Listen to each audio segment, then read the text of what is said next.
Hello વિદ્યાર્થી મિત્રો, કેમ છો? મજામાં? તમારું આ ભૌતિક વિજ્ઞાનની દુનિયામાં ફરી પાછું હાર્દિક સ્વાગત છે. આપણે લાસ્ટ ટાઈમ શું જોઈ ગયા? બાયો સાવરનો નિયમ, એની સમજૂતી. વિધાન શું હતું દોસ્તો? કે કોઈ આઈડિયલ પ્રવાહ ખંડને લીધે તે ખંડની સાપેક્ષે આર શાંત સદિશ ધરાવતા એવા બિંદુએ ચુંબકીય ક્ષેત્રનું સૂત્ર હતું ડીબી સદિશ બરાબર μ0 I/4π ઇન્ટુ ડીએલ સદિશ cross R caret upon R square, જ્યાં આર કેરેટ બરાબર સદિશ આર ભાગ્યા આર આપણે લીધું હતું. અને ડીબી સદિશની દિશા શોધવા માટે આપણે શું લેતા હતા કે આઈડિયલ પ્રવાહખંડ અને આર શાંત સદિશથી રચાતા સમતલને લંબરૂપે જમણા હાથના સ્ક્રૂના નિયમની મદદથી સ્ક્રૂને આઈડિયલ સદિશથી આર સદિશ તરફ ફેરવતા સ્ક્રૂ જ્યાં જાય એ દિશા આપણે ડીબીની કહેતા હતા. ત્યાર પછી આપણે બાયો સાવર્ટના નિયમના ઉપયોગોની વાત કરી હતી. ઉપયોગોમાં આપણે પહેલા ઉપયોગની વાત કરી હતી, જેની કોઈ સાબિતી નહોતી, પણ માત્ર ને માત્ર આપણે એનું સૂત્ર સ્વીકારી લીધેલું હતું. કયું હતું? જે કહે છે કે કોઈ આઈ પ્રવાહ આધારિત સુરેખ તારથી વાય જેટલા લંબાંતરે આવેલા બિંદુએ ચુંબકીય ક્ષેત્રનું સૂત્ર કયું હતું મિત્રો? સદિશ બી બરાબર μ0 I/4π y sin θ1 વત્તા sin θ2 ઇન્ટુ બાર કે કેરેટ. કે કેરેટ એટલા માટે હતું કે આપણે પસંદ કરેલ પ્રવાહ જે હતો એની દિશા એ એક્સ હતી અને જે બિંદુએ આપણે ચુંબકીય ક્ષેત્ર શોધવું હતું એ વાય અક્ષ પર હતું. તો પછી આવા સંજોગોમાં આપણે ક્રોસ પ્રોડક્ટના નિયમ મુજબ આઈ ક્રોસ જે પરથી કેની દિશામાં એટલે કે ઝેડની દિશામાં ચુંબકીય ક્ષેત્ર મળતું હતું. પછી આના પણ જુદા જુદા કિસ્સા છે. એ જે બધા કિસ્સાઓની ચર્ચા હું તમને લાઈવ લેક્ચર્સમાં કરાવડાવીશ, જે ખાસ કરીને કોમ્પિટિટિવ લેવલે તમને બહુ કામ લાગશે. પછી બીજું એક ખાસ જુઓ તમે કે તમારો જે બાયો સાવરનો નિયમ છે, એ બાયો સાવરનો નિયમ એ ચુંબકીય ક્ષેત્ર માટે બહુ અગત્યનો છે. અને સ્થિર વિદ્યુત ક્ષેત્ર માટે અગત્યનો નિયમ કયો? કુલમ્બનો નિયમ. ગુડ. તો હવે એ બંનેની સામ્યતાઓ પણ છે અને વિષમતાઓ પણ છે. સામ્યતા અને વિષમતા. તો સામ્યતામાં જોવા જઈએ તો કે બંને લાંબા અંતર એટલે લોંગ રેન્જ સુધી લાગે છે, એટલે કે બંને ગુરુ અંતરીય છે, બરાબર. કારણ કે બંને ઉદ્ગમથી આપેલા બિંદુના અંતરના વર્ગના વ્યસ્ત પ્રમાણ પર આધાર રાખે છે, એટલે આ થઈ ગઈ એની સામ્યતા. પછી સંપાતપણાનો સિદ્ધાંત બંને ક્ષેત્રો માટે લાગુ પડે છે. વિદ્યુત ક્ષેત્ર માટે પણ લાગુ પડે, ચુંબકીય ક્ષેત્ર માટે પણ લાગુ પડે. ચલો, આ પણ સામ્યતા થઈ ગઈ. હવે બીજી એક વસ્તુ છે કે એક નોંધપાત્ર બાબત કે તમારો જે સ્થિત વિદ્યુત ક્ષેત્ર જે છે તેના ઉદ્ગમ વિદ્યુત ભારના રેખીય સમપ્રમાણમાં, અને તે જ રીતે ચુંબકીય ક્ષેત્ર તેના ઉદ્ગમ આઈડિયલના રેખીય સમપ્રમાણમાં, એટલે કે પ્રવાહખંડના સમપ્રમાણમાં, પેલું વિદ્યુત ભારના ગુણાકારના સમપ્રમાણમાં. પછી સ્થિત વિદ્યુત ક્ષેત્ર એ અદિશ ઉદ્ગમ એટલે કે વિદ્યુત ભાર વડે ઉદ્ભવે છે, જ્યારે ચુંબકીય ક્ષેત્ર એ સદિશ વિદ્યુત ક્ષેત્ર આઈડિયલ સદિશ વડે ઉદ્ભવે છે, બરાબર. એટલે આ આપણે એની કમ્પેરિઝન તમારે ખાસ યાદ રાખવી પડશે. પછી સ્થિર વિદ્યુત ક્ષેત્ર જે ઉદ્ગમ અને અવકાશમાં રહેલા બિંદુઓને જોડતા સ્થાનાંતર સદિશની દિશામાં છે, ત્યારે ચુંબકીય ક્ષેત્ર સ્થાનાંતર સદિશ આર અને વિદ્યુત પ્રવાહખંડ આઈડિયલના સમાનતા સમતલને લંબરૂપે છે, એટલે પેલું આર સદિશની દિશામાં, જ્યારે આઈડિયલ અને આરથી રચાતા સમતલને લંબરૂપે. બીજું કે તમારા વિદ્યુત ક્ષેત્રમાં એવું નથી હોતું કે શીત વિદ્યુતના કિસ્સામાં કે તમારે એ વિદ્યુત બળ એ ખૂણા પર આધાર રાખે. વિદ્યુત ભાર અને શાંત સદિશ એ ખૂણા પર આધાર રાખતું જ નથી, જ્યારે ચુંબકીય ક્ષેત્રમાં એ ખૂણા પર આધાર રાખે છે. એટલે સાઇન થીટાના સમપ્રમાણમાં આપણે કીધેલું હતું કે ચુંબકીય ક્ષેત્ર એ સાઇન થીટાના સમપ્રમાણમાં છે. એ રીતે થીટા બરાબર 0 હોય તો પછી આવા સંજોગોમાં આઈડિયલની દિશામાંના કોઈ પણ બિંદુએ ચુંબકીય ક્ષેત્ર કાયમ માટે તમને શૂન્ય મળે, જ્યારે વિદ્યુત ક્ષેત્રમાં એ વસ્તુ શક્ય નથી. આ એની વિષમતા કહી શકાય. બીજું કે વિદ્યુત ક્ષેત્ર માટેની જે અચળાંક જે છે શૂન્યાવકાશનો પરાવિદ્યુતાંક અને ચુંબકીય ક્ષેત્ર માટે પારગમ્યતા એ બંને વચ્ચેના સંબંધ પરથી શૂન્યાવકાશમાં પ્રકાશનો વેગ શોધી શકાય છે. એટલે μ0 ઇન્ટુ ε0 તમે કરશો, બંનેની કિંમત મૂકશો કે μ0 બરાબર 4π ઇન્ટુ 10⁻⁷ અને ε0 બરાબર કેટલા 8.85 ઇન્ટુ 10⁻12 અથવા તો 1/4π ε0 બરાબર 9 ઇન્ટુ 10⁹ આ કિંમત મૂકશો અને સાદરૂપ આપશો તો μ0 ε0ના ગુણાકારથી તમને કિંમત મળશે 1/c² જેટલી, જ્યાં c પ્રકાશનો વેગ છે. ક્લિયર? આ બધી માહિતી તમને આજે ફેરી એક અલગ પદ્ધતિથી પડદા પાછળ રહીને મેં આ માહિતી આપી દીધી. એટલે આ વખતે મેં જે રિકેપ કર્યું એટલે ફ્લેશબેકની જે ચર્ચા કરી એ પડદા પાછળ. બરાબર? હવે તમારી સમક્ષ હું આગળ આવી રહ્યો છું. કેમ છો? ક્યારના વિચારતા હશો ક્યારે સર આવશે. મેં કોઈ થોડુંક આજી ફેરી ઇંતજારી લાવી. ફ્લેશબેકની ચર્ચા સામે કર્યા કરીએ. ચલો મેં આજે પાછળ કરીએ. થોડીક અમુક અગત્યની વિદ્યુત ક્ષેત્ર અને ચુંબકીય ક્ષેત્રની સામ્યતા વિષમતાની પણ મેં મારે ચર્ચા કરવાની બાકી હતી, એ પણ તમારી આગળ કરી દીધી. ઓકે, હવે આપણે બીજો ઉપયોગ કયો? બાયો સાવરના નિયમનો.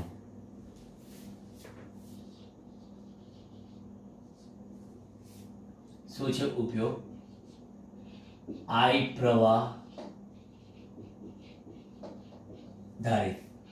અહીં આગળ આપણે લઈએ કેપિટલ R ત્રિજ્યાની એવી રિંગના કેન્દ્રથી x અંતરે આવેલા એવા બિંદુ પાસે ચુંબકીય ક્ષેત્રનું સૂત્ર મેળવવું. બહુ જ મોસ્ટ ઇમ્પોર્ટન્ટ ફોર્મ્યુલા છે, કારણ કે જ્યારે કોઈ પણ વિદ્યુત ભાર વર્તુળમાં ગતિ કરીને પ્રવાહ રચતો હોય ત્યારે એવા સંજોગોમાં પણ ચુંબકીય ક્ષેત્ર ઉત્પન્ન થાય. એટલે હવે આપણે પ્રવાહધારિત તાર કેવો લેવાના? વર્તુળાકાર. એટલે ચુંબકીય ક્ષેત્ર આપણને કઈ દિશામાં મળશે? સુરેખ દિશામાં. જોઈએ છે હવે આ પ્રવાહધારિત રિંગનો કિસ્સો.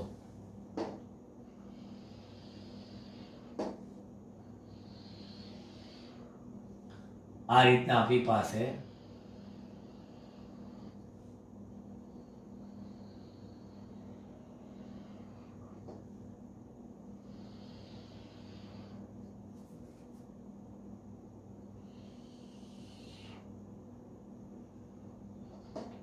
આ એક્સ અક્ષ,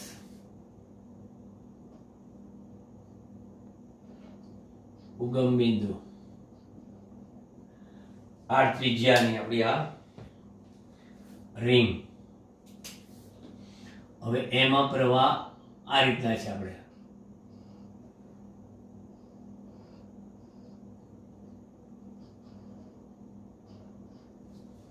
બરાબર, રિંગમાંથી આ રીતના પ્રવાહ પસાર થાય છે. એ સવાલ જ નથી કે આ આપણી પાસે આ જે બતાવીશું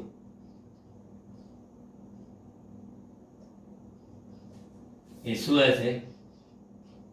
પ્રવાહખંડ. બરાબર, એ રીતે અહીંથી પણ આપણે આ બાજુ બતાવીએ તો એ આ પ્રવાહખંડ, અહીંથી આમ ને આમ ડિરેક્શન. બરાબર, ઓકે. મારે આ બિંદુએ ચુંબકીય ક્ષેત્ર શોધવું છે. તો આ જે પ્રવાહખંડ છે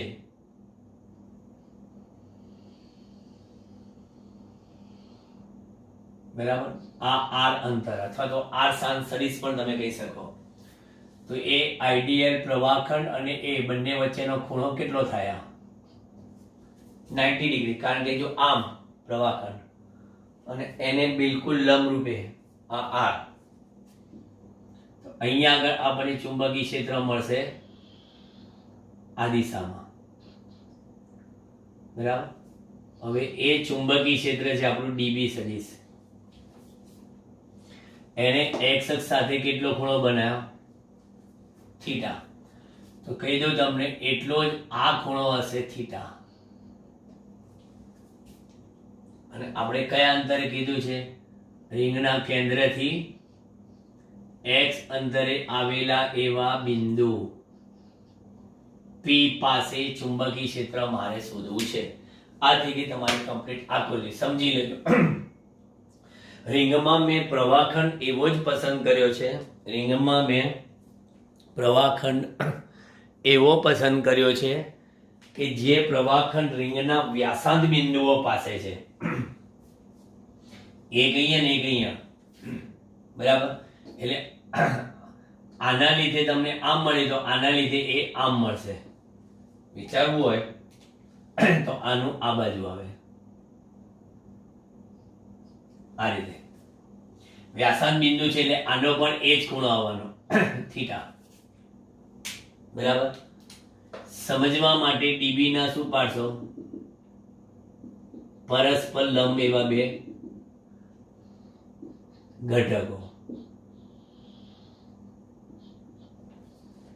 એક ખૂણાને અડકીને રહેલો ઘટક ડીબી નો કયો ઘટક? કોસ, જેને ડીબી એક્સ ઘટક કહેવાય છે. અને લંબ ઘટક બીજો કયો? DB sine theta. એમ આનું પણ તમે વિચારશો.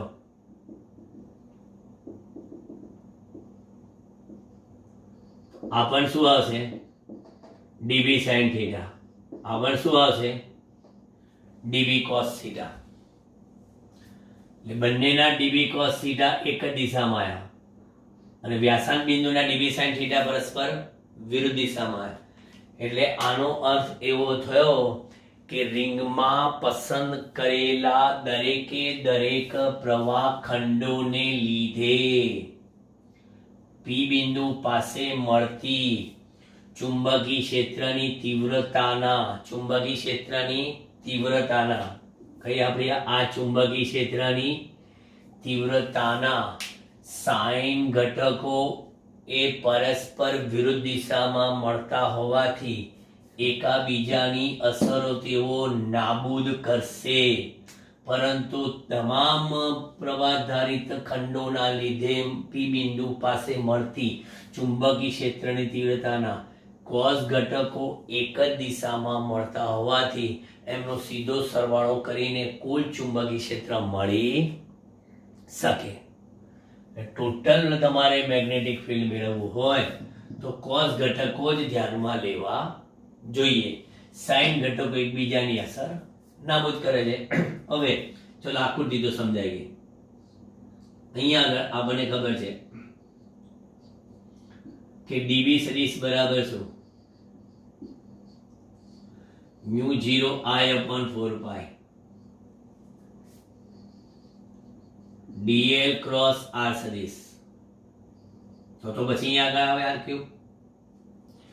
પરંતુ તમને ખબર છે કે આ જે dl છે એ r ને કેવા છે? આ dl છે એ r ને લંબરૂપે છે, બરાબર. તો પછી મેગ્નિટ્યુડ ઓફ ધ ડીબી બરાબર કેટલા? Mu 0 IDL r sin 90 upon 4 pi r square. તો ડીબી બરાબર આપણે કીધું mu 0 I dl r upon r cube એટલે r સ્ક્વેર થઈ ગયા. sin 90 બરાબર 1 એટલે મ્યુ 0 IDL upon કેટલા? 4 pi r સ્ક્વેર. આ મળ્યું. હવે આપણે માત્ર x દિશામાંના ઘટકોને ધ્યાનમાં લેતા ડીબી નો x ઘટક કયો? તો કે ડીબી કોસ થીટા, તો ડીબી નો એક્સ ઘટક dB cos theta, dB x કયો તો mu 0 I dl upon 4 pi R square into કેટલા ઇન્ટુ કોસ થીટા. પરંતુ આકૃતિ પરથી કોસ થીટા જુઓ તો જરા, આ તો નહીં પણ આ કોસ થીટા બરાબર પાસેની બાજુ છેદમાં કર્ણ, તો કોસ થીટાની પાસેની બાજુ કઈ આર, છેદમાં કર્ણ કયો સ્મોલ આર. તો પછી ડીબી એક્સ બરાબર કેટલા કે mu 0 I dl upon 4 pi R cube પાછા થઈ ગયા, અને અહીંયા આગળ શું થઈ ગયા કોસ થીટાની જગ્યા પર લખાઈ ગયા કોસ થીટા બરાબર આર અપોન આર, તો સીધા આપણે આર ક્યુબ. પરંતુ તમને એ પણ ખબર છે આર બરાબર શું R square plus x square raise to 1/2, કારણ કે પાયથાગોરસ પ્રમેય મુજબ આ કાટકોણ ત્રિકોણ બરાબર આર ની કિંમત કેટલી R square plus x square નું વર્ગમૂળ બરાબર. મેં કીધું કિંમત તો તમને મળે છે ડીબી એક્સ કેટલા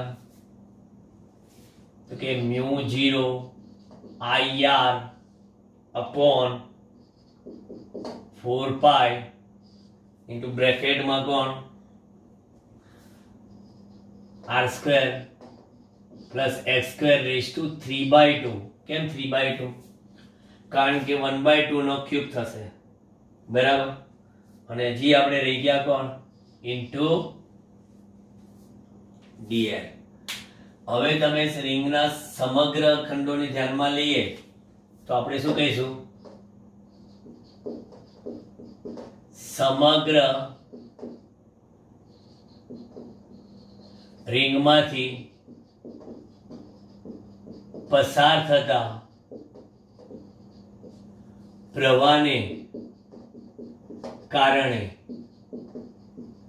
પી પાસે મળતું કુલ ચુંબકીય ક્ષેત્ર, જેને તમે બી કહો કાં તો એક્સ અક્ષ પરનું બી એક્સ કહો, બરાબર ઇન્ટિગ્રેશન ઓફ ડીબીએક્સ બરાબર અચળ કોણ મ્યુ 0, સમગ્ર રિંગ પર અચળ મ્યુ 0. પછી આઈ કેવા સાહેબ એ પણ અચળ, આર એ પણ અચળ, 4 પાઈ એ પણ અચળ, R square plus x square raise to 3/2 સાહેબ એ બધા અચળ. તો આ થઈ જાય ક્લોઝ ઇન્ટિગ્રલ ડીએલ.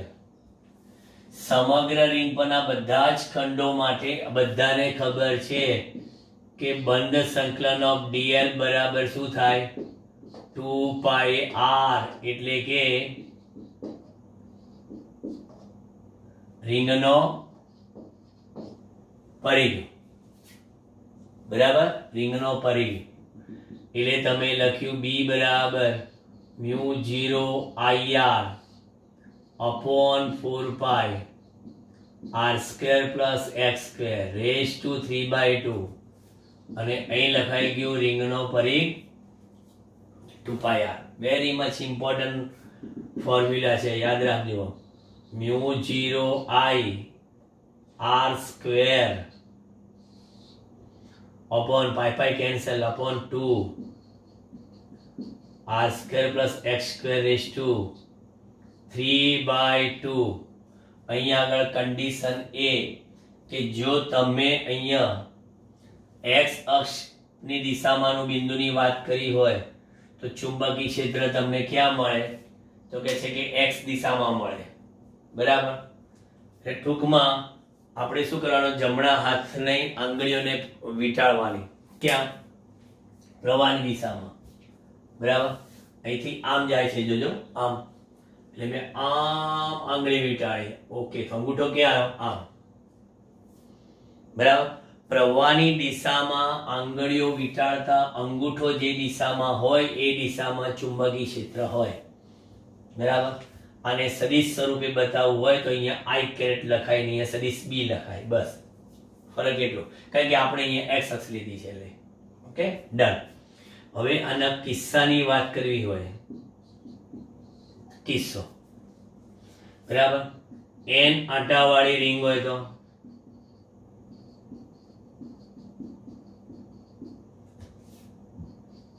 b બરાબર ખાલી આંટા વડે ગુણાઈ જાય, બીજું કઈ જ નહીં. n આંટાવાળી રિંગ હોય તો આંટા વડે ગુણાઈ જાય. Okay, done. પછી કોઈ પૂછે રિંગના કેન્દ્ર પર, એટલે x બરાબર 0 પાસે, રિંગના કેન્દ્ર પર b એટ સેન્ટર કયું આવે? તો x બરાબર 0 મૂકો અહીંયા આગળ, તો r² + 0, તો r² = 3/2, 2 2 cancel, r³ r² upon r³ એટલે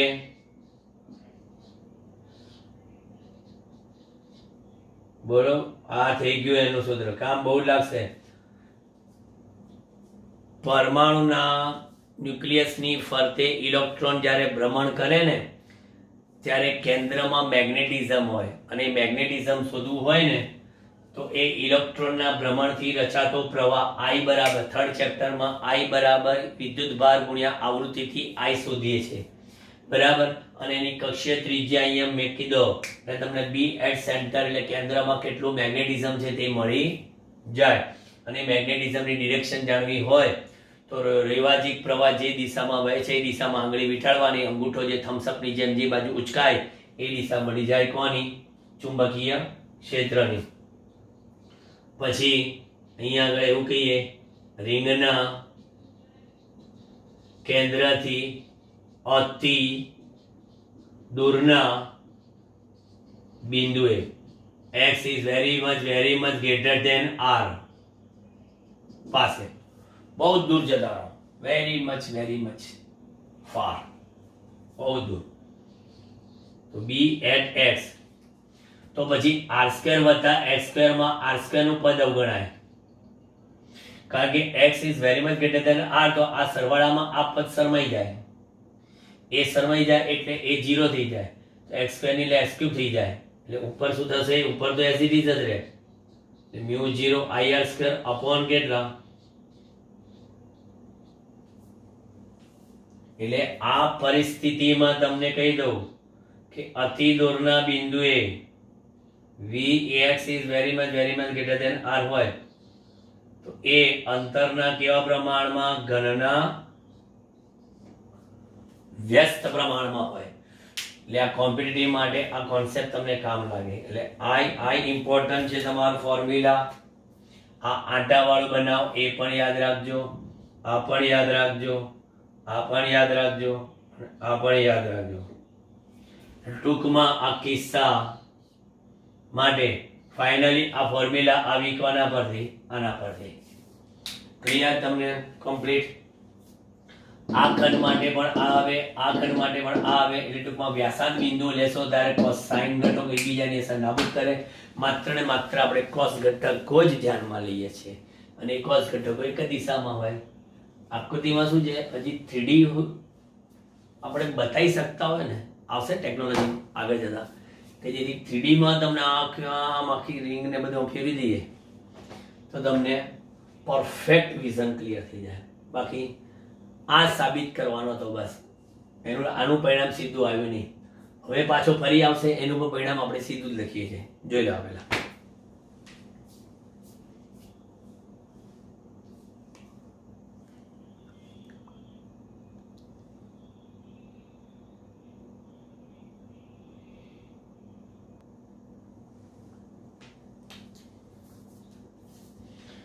પહેલા તો આપણે એક વસ્તુ સમજી લઈએ,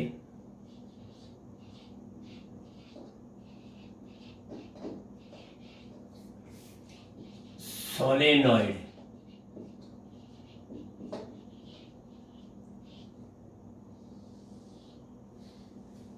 સોલેનોઇડની જરૂરિયાત શું? પહેલા તો તમને સેકન્ડ ચેપ્ટરમાં ખબર હશે કે કેપેસિટરની બે પ્લેટની વચ્ચેના વિસ્તારમાં મહત્તમ શું મળતું હતું? વિદ્યુત ક્ષેત્ર. કેપેસિટરની બે પ્લેટની બહારના વિસ્તારમાં વિદ્યુત ક્ષેત્ર કેવું હતું? શૂન્ય. બરાબર. અને સોલેનોઇડમાં તમે શું કહેશો કે સોલેનોઇડમાં પણ એની અંદરના વિસ્તારમાં ચુંબકીય ક્ષેત્ર મહત્તમ અને પાછું સમાન ચુંબકીય ક્ષેત્ર, અને સોલેનોઇડની બહારના વિસ્તારમાં ચુંબકીય ક્ષેત્ર શૂન્ય. એટલે જેવી આપણે સમાન વિદ્યુત ક્ષેત્ર મેળવવા માટે કેપેસિટરનો ઉપયોગ કરીએ છીએ, એવી રીતે અહીંયા સમાન ચુંબકીય ક્ષેત્ર મેળવવા માટે સોલેનોઇડનો ઉપયોગ કરીએ છીએ. અને સોલેનોઇડ એટલે બીજું કંઈ જ નથી કે એક રિંગ હોય, એની બાજુમાં બીજી રિંગ મૂકી દો, એની બાજુમાં ત્રીજી રિંગ મૂકી દો, એની બાજુમાં ચોથી રિંગ હોય, ટૂંકમાં આમાં રીંગા રોજ એમ કરતા કરતા આગળ વધો. બરાબર. એટલે એક હેલિકલ ટાઈપના ગૂંચળાની રચના બનાવો, જેને કે સર્પિલ આકારનું બોલ પેનની સ્પ્રિંગ જેવું એક ગૂંચળું બનાવો, એ સોલેનોઇડ બની જાય. એટલે સોલેનોઇડની વ્યાખ્યા કોઈ કહે તો સોલેનોઇડની વ્યાખ્યા શું?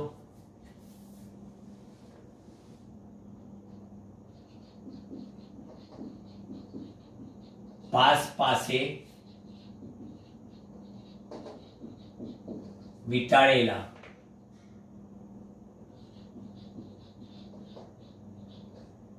સર્પિલ આકારના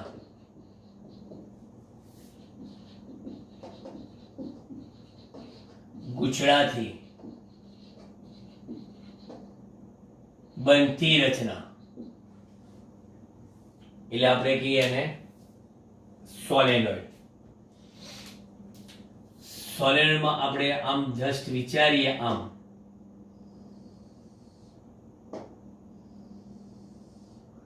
આની પર વિઠાડી દો ગુજરો,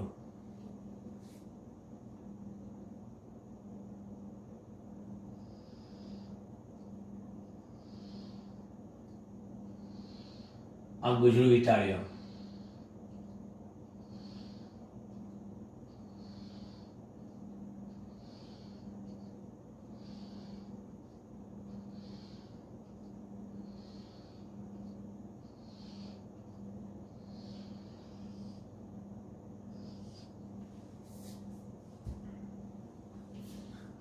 આમ પ્રવાહ પસાર કર્યો.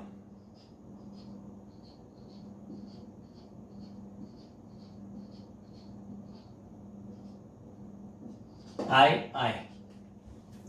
હવે આ રીતના પ્રવાહ તમે પસાર કરો એટલે શું બને ખબર? એટલે કમ્પ્લીટ આ બાજુ ચુંબકીય ક્ષેત્ર મળે, આ બાજુ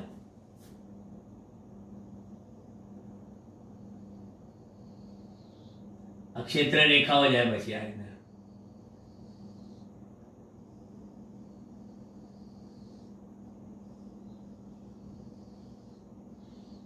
ગૂંચળામાંથી આ શું છે પસાર થાય છે? ચુંબકીય ક્ષેત્ર.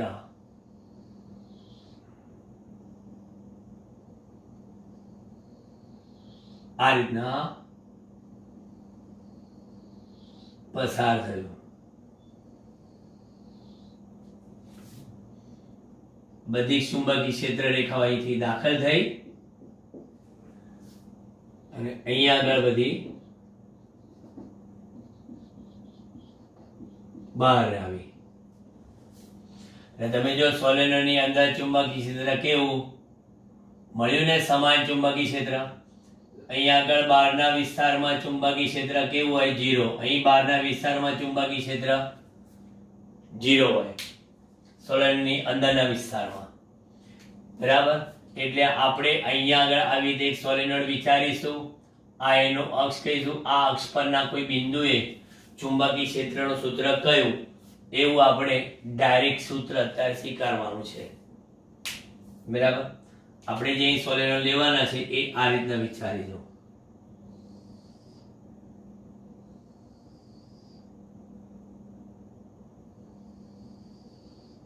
આ સોલેનોઇડનો પુસ્તકના પાન સાથેનો આડછેદ લઈ લીધો મેં. આ સોલેનોઇડની ત્રિજ્યા લીધી,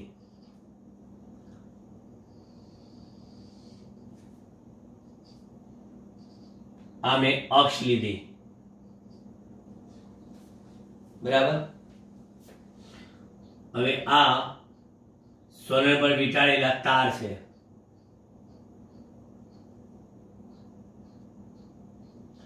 હવે એને આપણે બતાવવા છે પેલી રીતે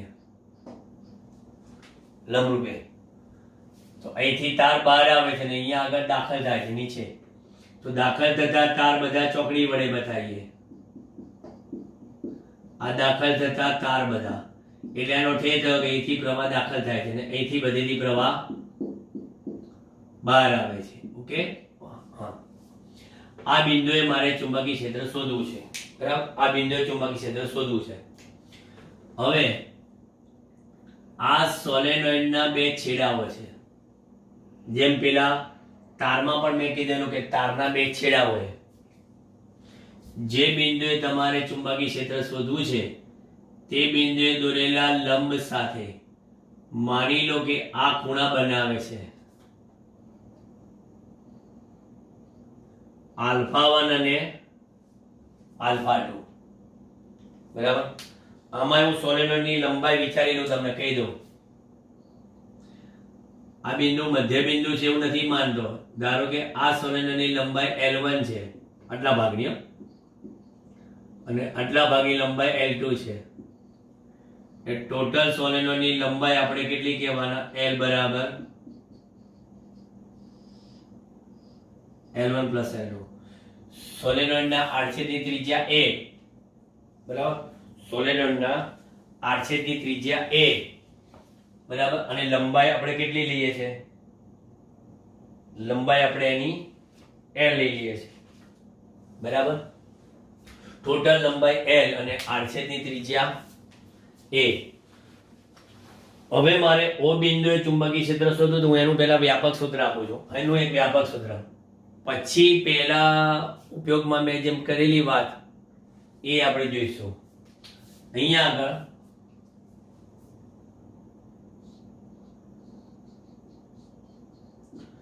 સોલેનોઇડની અક્ષ પરના O બિંદુ પાસે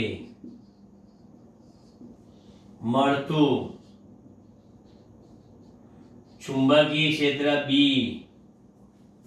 આમાં તો આપણે શું છે કે એ બિંદુએ મળતું ચુંબકીય ક્ષેત્રની દિશા જાણવી હોય તો જે સોલેનોઇડમાંથી વીંટાળેલા જે તાર છે એ તારની દિશામાં જમણા હાથની આંગળીઓ વીંટાળવાની, અંગૂઠો જે બાજુ તમારો થમ્સઅપની જેમ સ્ટ્રેટ થઈ જાય એ દિશા ચુંબકીય ક્ષેત્રની કહેવાય. અત્યારે માત્ર ચુંબકીય ક્ષેત્રનું શું બતાવું છું? મૂલ્ય μ0 In/2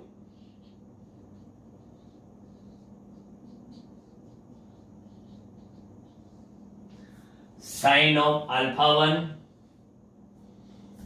plus sin of α2, જ્યાં n બરાબર શું છે? એકમ લંબાઈ દીઠ આંટાની સંખ્યા. સોલેનોઇડની એકમ લંબાઈ દીઠ આંટાની સંખ્યા એટલે એકમ એનો મીટર ઇન્વર્સ. સોલેનોઇડની એક એકમ એટલે 1 મીટર લંબાઈમાં કેટલા આંટા છે તે n છે. આ એક પ્રવાહ છે α1 α2 મેં તમને કીધું. અહીંયા આગળ α1 α2 ની વાત કરશો તો અત્રે sin of α1 કેટલા થાય? કે સાહેબ sin of α1 બરાબર સામેની બાજુ છેદમાં કર્ણ. તો સામેની બાજુ કઈ? L1 છેદમાં કર્ણ કયો? બરાબર. આ આપણી પાસે ટોટલ A છે, આ ત્રિજ્યા, બરાબર. એટલે અંડરરૂટમાં તમે લખવાના શું? L1² વત્તા A² અને એનું વર્ગમૂળ. સેમ એ જ પ્રમાણે તમે sin α2 નું કહેવાના L2 upon અંડરરૂટ ઓફ કેટલા? L2² plus A², બરાબર. હવે હું એમ કહું કે જો L1 બરાબર L2 બરાબર L1 બરાબર આપણે L2 હોય બરાબર આપણે L લેતા L1 બરાબર L2 બરાબર L લેતા તો શું થશે sin of alpha 1 બરાબર sin of alpha 2 બરાબર sin alpha લેતા કારણ કે બંને કિંમત સરખી થઈ જાય તો પછી b બરાબર શું લખો mu 0 in by 2 sin alpha વત્તા sin alpha 2 sin alpha અને 2 sin alpha લખશો એટલે b બરાબર શું લખવાના mu 0 in sin alpha જ્યાં તમે sin alpha બરાબર શું કહેશો કે હવે તમે શું કીધું L1 બરાબર L2 બરાબર L કહી દીધા છે તો sin alpha બરાબર એની સામેની બાજુ L જ કહેવાશે L1 બરાબર L2 બરાબર L લખ્યા એટલે અંડર ટોપ શું થશે એટલે b બરાબર mu 0 in L અપોન કેટલા 2 તોડી ગયા હતા અંડર ટોપ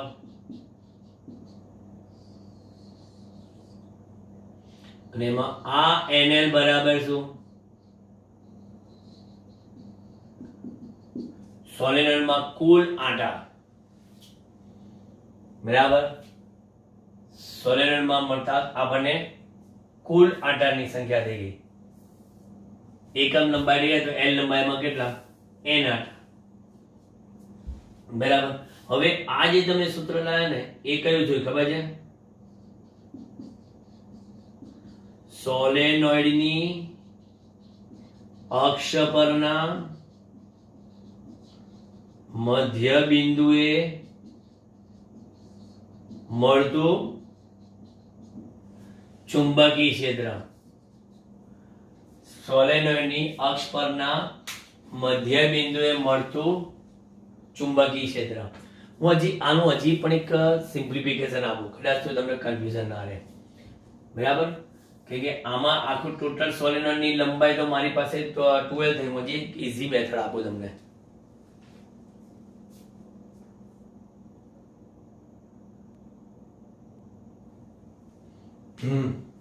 જો એકચ્યુઅલી આપણે સોલેનોઇડની અક્ષ પરના મધ્ય બિંદુએ એટલે અહીંની વાત કરીએ ને તો આપણે L1 બરાબર L2 બરાબર કારણ કે આખા સોલેનોઇડ લંબાઈ મેં L ધારી હોય તો મારે આને L/2 ધારવું પડે બરાબર અને એ L/2 ધારો ને તો પછી આ જ પદ ચેન્જ થઈ જાય બરાબર કે L/2 ધારશો તો પછી L1 L/2 L/2 એટલે અંડર ઓફ શું થઈ જાય L²/4 એટલે L² + 4A². કારણ કે આપણે આલ્ફા 1 ને આલ્ફા 2 સરખા ધારીએ તો L1 બરાબર L2 થાય ને L1 બરાબર L2 લખીએ બરાબર તો L બરાબર કેટલા થાય અડધા અડધા ને અડધા અડધા આખા થઈ ગયા હા એટલે ડન એટલે અહીંયા આગળ L² + 4A² એટલે અહીંયા ખાલી 4A² નહીં તો શું થાય કે આપણી ટોટલ લંબાઈ તો 2L થઈ જાય તો એટલે L² + 4A² એ રીતે થાય ખ્યાલ કંઈક અહીં કરેક્શન છે આપણે મધ્ય બિંદુ જોઈતું હોય તો L1 હવે ગમે તે બિંદુ જોઈતું હોય તો છે જ L1 L2 એ પ્રમાણે મૂકી દો હવે ધારો કે સોલેનોઇડના છેડા પરની વાત કરીએ સોલેનોઇડના છેડાની એટલે કે અહીંયા આગળની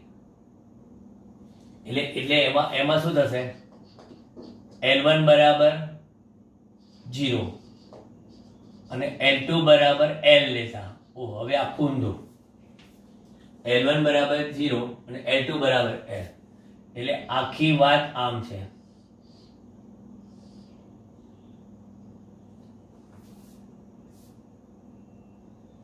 બરાબર હવે આ તમે પોઈન્ટ સીધું અહીંયા આગળ આવી ગયું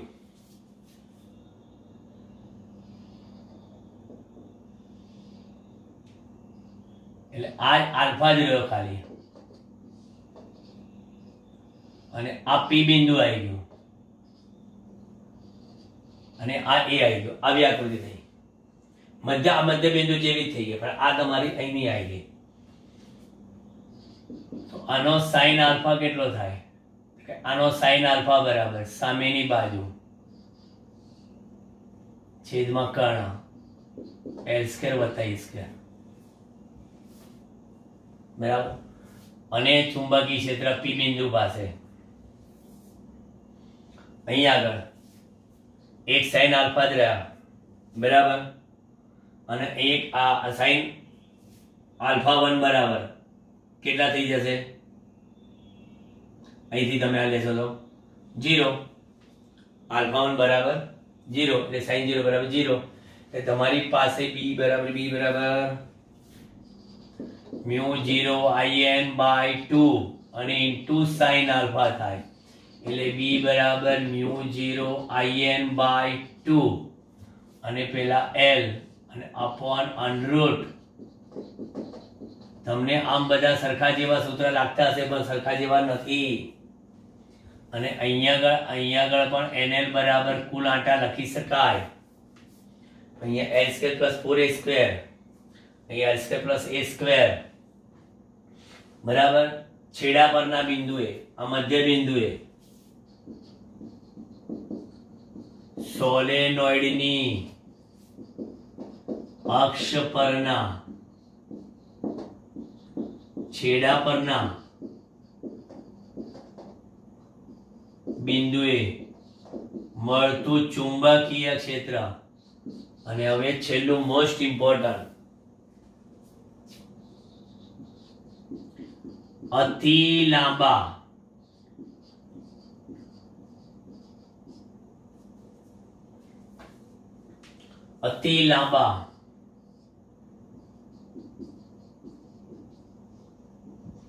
સોલેનોઇડની અક્ષ પરના કોઈ પણ બિંદુએ ચુંબકીય ક્ષેત્ર માટે આલ્ફા 1 બરાબર આલ્ફા 2 બરાબર π/2 લીધા. અતિ લાંબા આમ, અતિ લાંબા આમ. એટલે આલ્ફા 1 આલ્ફા 2 આમ ફેલાઈને લાંબા થઈ જાય એટલે 90 થઈ જાય. એટલે sin 90 પ્લસ sin 90 1 પ્લસ 1 2 ઉડી ગયા.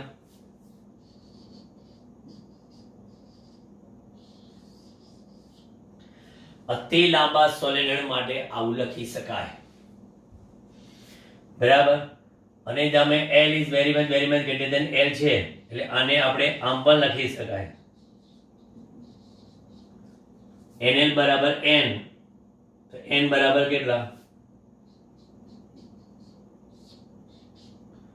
જો તમને અતિ લાંબો સોલેનોઇડમાં એના લંબાઈની કિંમત આપેલી હોય તો, નહીંતર એકમ લંબાઈની આંટા હોય તો છે તમારી પાસે, બરાબર. આ કમ્પ્લીટ તમારા બાયો સાવરના નિયમના ઉપયોગોની ચર્ચા થઈ ગઈ. હવે એના જ ઉપયોગની જેવા જ પરિણામવાળું આવશે તમારે નેક્સ્ટ સેશનમાં એમ્પિયરનો સર્કિટલ નિયમ, બરાબર. જોઈ લો, નજર મારી દો. ડાઉટ હોય તો પૂછજો. ઓકે, ચાલો, બાય બાય.